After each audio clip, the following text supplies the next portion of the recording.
여러분 안녕하십니까? 뉴스투데이 제주입니다. 비만 내렸다 하면 오폐수가 역류하면서 오수 처리장 대신 바다와 마을로 흘러 들어가는 일이 발생하고 있습니다. 제주 하수 처리장의 처리 능력이 한계에 이르러 이 같은 현상이 발생하고 있는데 당장의 해결책이 없다는 것이 문제입니다. 이소연 기자의 보도입니다. 제주 하수 처리장 부근 도로에서 흑갈색 물이 넘쳐나옵니다. 하수 처리장으로 들어가야 할 오폐수가 역류하면서 부근 식당과 밭으로 흘러들고 있습니다. 오폐수에 인분과 음식물 찌꺼기, 축산 분뇨 등이 섞여 있어 악취가 진동합니다. 이번뿐만 아니라 비가 오는 날이면 이와 비슷한 현상이 자주 발생한다고 주민들은 주장합니다. 그 냄새가 보통 냄새가 아니고 막 하수구 찍은 냄새 같은 냄새가 굉장나요. 그래서 손님들도 좀 불평이 있습니다. 여과되지 않은 오폐수는 그대로 마을 어장에 유입되고 있습니다. 뭐 그 냄새 맡고 뭐 하면 오바이트도 나오고 작업에도 많이 지장 있고 물건도 많이 없고 감소되고. 제주 하수 처리장의 처리 용량은 하루 11만 톤. 하지만 큰 비가 내리면 유입량이 늘어나 하수관이 넘치는 겁니다. 문제는 오수관과 우수관을 분리하는 사업이 끝날 때까지 이런 현상이 반복될 수밖에 없다는 점입니다.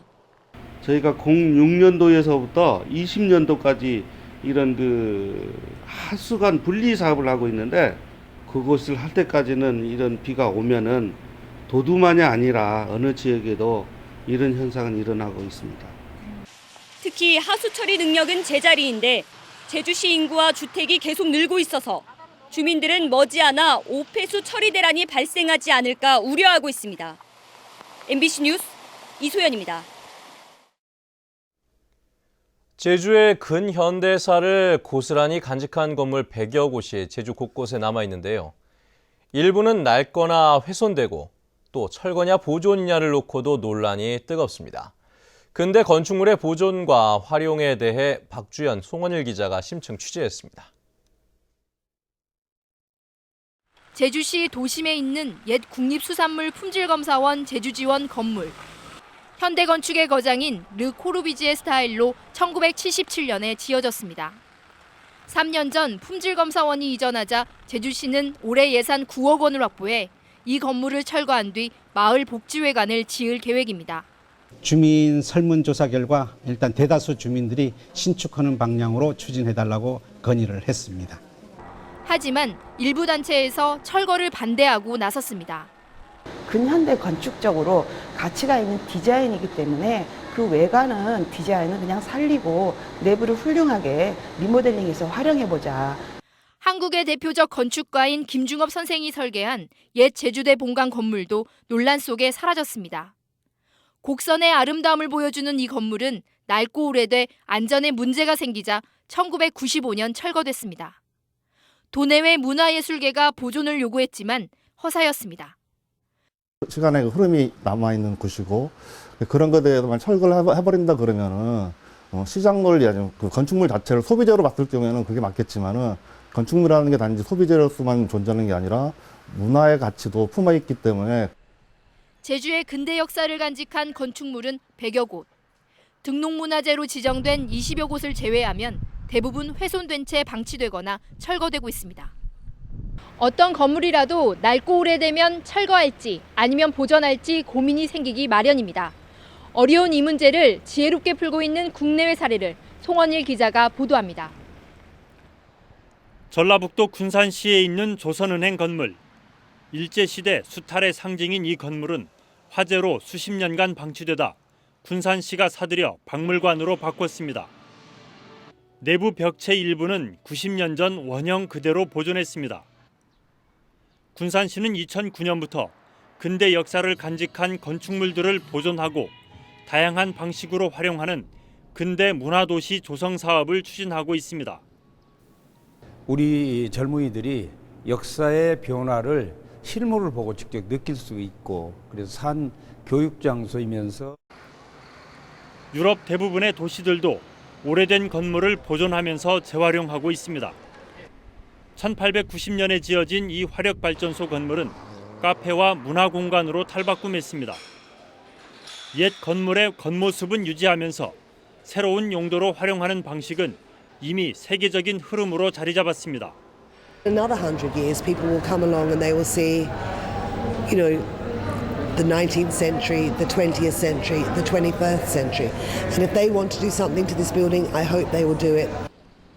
런던 템즈강 주변 물류 창고로 쓰였던 옛 건물들도 외형은 그대로 둔 채 주택과 사무실로 재활용하고 있습니다. Of Shanghai, for instance, the old quarters of Shanghai, which have an incredible architectural history, are being destroyed and replaced with towers. It needs to be aware of the need to pay respect to its traditions and at the same time know how to extend from this tradition. 독일 남부의 환경 도시이자 관광 도시인 프라이부르크. 새로 개발하는 도심 외곽에는 현대식 건물들이 들어서고 있습니다. 하지만 구도심에는 옛날 건물들을 보존하면서 개성 있는 도시를 만들고 있습니다. 오래됐지만 다양한 이야기와 역사를 간직한 건물들을 어떻게 활용해야 할지 중요한 교훈을 던지고 있습니다. MBC 뉴스 송원일입니다.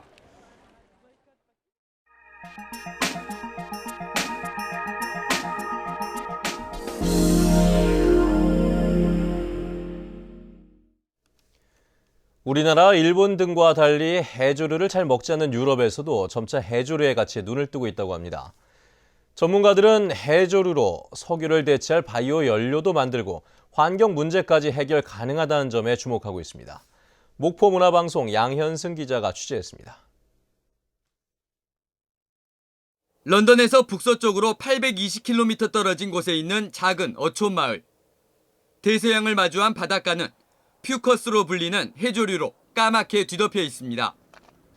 생김새는 우리가 나물로 먹는 모자반과 비슷하지만 식용으로 쓰지 않아 그저 썩기만 기다릴 뿐입니다. They've been used as fertilizer.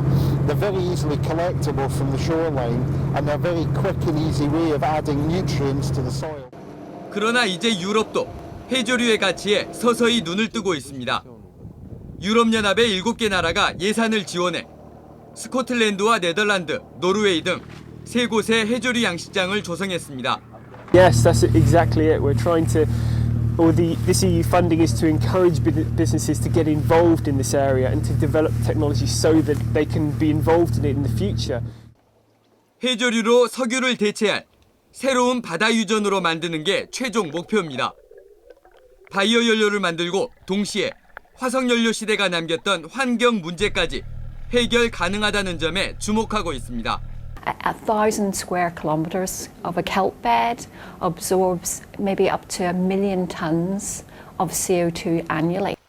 유럽뿐만 아니라 칠레 등 중남미에서도 바이오 연료를 위한 해조류 대량 양식에 나선 상황. 해조류의 미래 가치에 세계가 눈을 돌리고 있습니다. 이제 해조류는 선택이 아닌 필수가 됐습니다. 스코틀랜드 오반에서 MBC 뉴스 양현승입니다. 도의원 선거구 조정안이 도의회에서 표결 끝에 부결됐습니다. 이에 따라 도의원 선거는 현행대로 치러지게 됐습니다. 현재훈 기자가 보도합니다. 택지 개발로 인구가 2,500명으로 늘어난 제주시 이두이동 군안마을. 기존 516도로 동쪽 선거구에 편입됐던 군안마을을 생활 권역에 맞게 516도로 서쪽인 제5 선거구로 변경하는 내용의 선거구 획정안. 제주도 의회는 선거구 획정 조례안을 표결에 붙여 재석 의원 31명 가운데 찬성 15명, 반대 12, 기권 4명으로 부결 처리했습니다. 새누리당 도의원 13명과 강경식, 박주희 의원이 찬성했지만 의결 정족수에 딱 한 표가 모자랐습니다. 부결되었음을 선포합니다.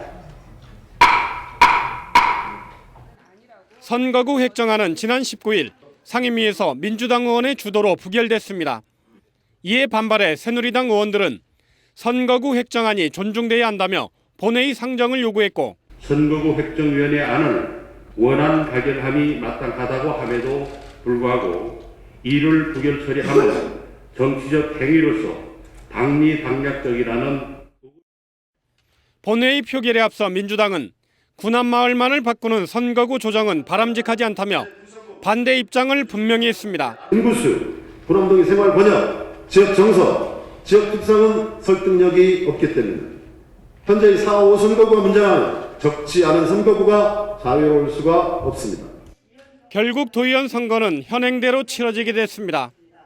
민주당은 원하는 결과를 얻었지만 사회적 합의기구인 선거구 획정위원회의 결정을 뒤집었다는 부담을 안게 됐습니다. MBC 뉴스 현재훈입니다.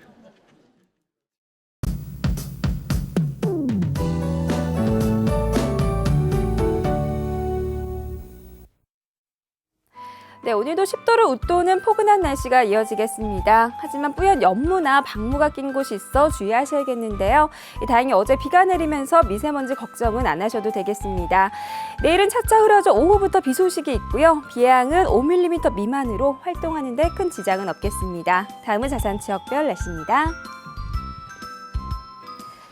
출근길 구름 많거나 흐린 모습입니다. 기온은 어제 같은 시각보다 2도가량 올라 있고요. 낮 기온은 12도에서 13도를 보이겠습니다. 현재 서부 지역의 기온 10도에서 11도, 낮 기온은 16도까지 크게 오르겠습니다. 네, 남부 지역도 평년보다 4도에서 6도가량 높은 기온을 유지하겠고요. 동부 지역의 현재 기온 11도, 낮 기온은 15도 내외가 예상됩니다. 성판악의 기온 6도 가리키고 있는데요. 산간에는 짙은 안개가 낀 곳이 있어 장거리 운전자들은 교통안전에 주의하셔야겠습니다. 섬지역도 하늘은 흐리지만 기온은 10도를 웃돌면서 포근하겠습니다. 네, 해상에는 강한 바람과 함께 물결이 높게 일겠고요. 남쪽 먼바다와 남해서부 먼바다에 내려진 풍랑특보는 오늘 아침 모두 해제될 전망입니다. 현재 일부 공항에 안개가 낀 가운데 광주공항에는 저시정특보가 내려져 있고요. 포항공항에는 비가 내리고 있습니다.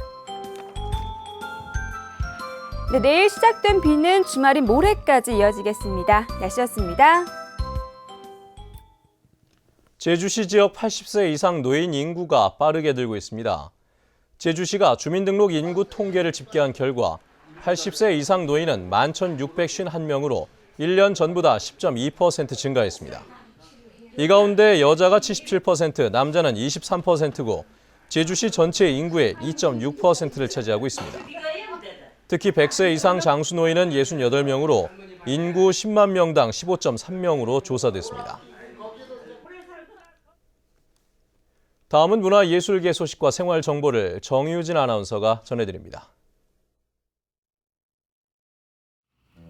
경상남도 함양서각회와 제주 서석각자회의 교류 전시회가 다음 달 1일부터 5일까지 제주도 문예회관 제1전시실에서 열립니다.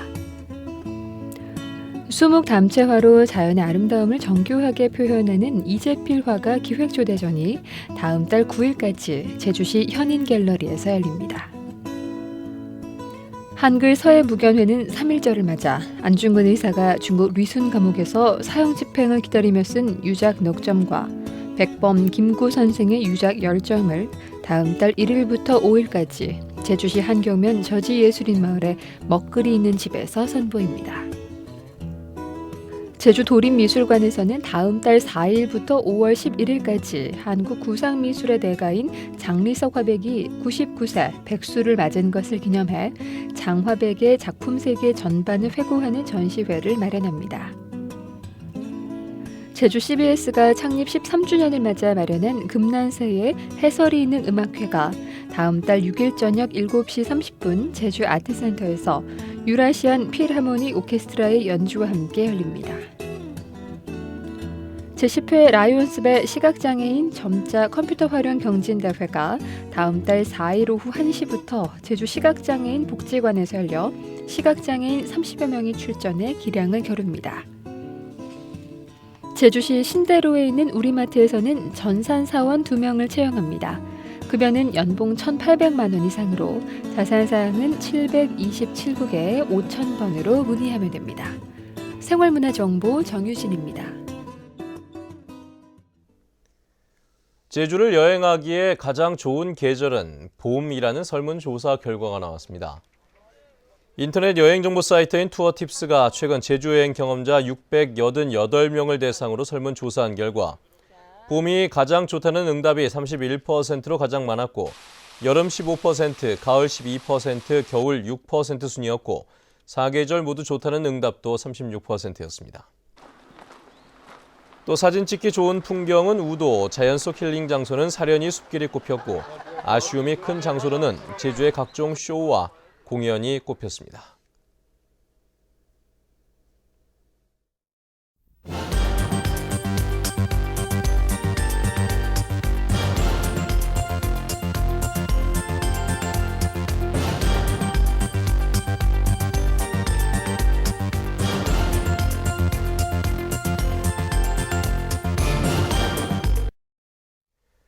네, 뉴스투데이 제주를 마칩니다. 시청해주신 여러분 고맙습니다.